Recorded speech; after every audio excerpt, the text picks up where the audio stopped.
మకర రాశి వారికి అర్ధాష్టమ కుజుడు, అష్టమ కేతు సంచార స్థితి, గ్రహ సంచార స్థితి అనుకూలంగా లేనప్పుడు నరదృష్టి, శత్రు ప్రభావాలు, కులదేవతల యొక్క ఆశీస్సులు లేని కారణం చేత పిచ్చి పిచ్చిగా ప్రవర్తించడం, అజ్ఞానంగా మాట్లాడడం, మూర్ఖత్వంగా జీవన ప్రయాణం జరుగుతుంటుంది. కానీ అది చాలా మంచిది కాదు అని చెప్పి గమనించాలి.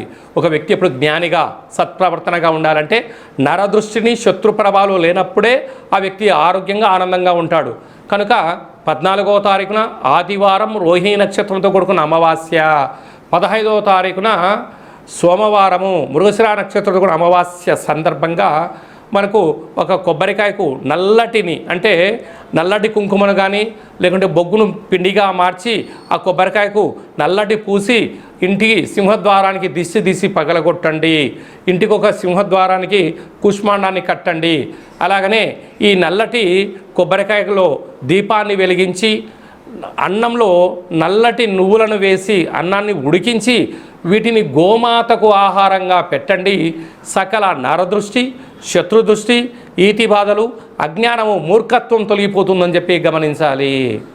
మీ వ్యక్తిగత జాతకం తెలుసుకోవాలనుకుంటున్నారా? మీ యొక్క పేరు, పుట్టినటువంటి తేదీ, నెల, సంవత్సరం, పుట్టిన సమయం రాసి ఈ కింది నెంబర్కి వాట్సాప్ను పంపించగలరు. 100 సంవత్సరాల జాతక రాసి పంపించి మీరు పుట్టినప్పుడు గ్రహ గమనాలు ఎలా ఉన్నాయి, ప్రస్తుతం ఎలా ఉంటున్నాయి, రాబోయే భవిష్యత్తు ఎలా ఉండబోతున్నాయో సవివరంగా సంపూర్ణంగా తెలియజేయడం జరుగుతుంది. అలాగనే డేటా బర్తులు లేనటువంటి వారికి మీ పేరు యొక్క మొదటి అక్షరం అనుసరిస్తూ రాశి యొక్క స్థితిగతులు తెలియచేస్తూ కాళభైరవ ఉపాసన చేత అనగా రమణ శాస్త్రం ద్వారా భూత భవిష్యత్ వర్తమానాన్ని తెలియజేయడం జరుగుతుంది. ఈ కింది నెంబర్ని అపాయింట్మెంట్ తీసుకొని సంప్రదించగలరు.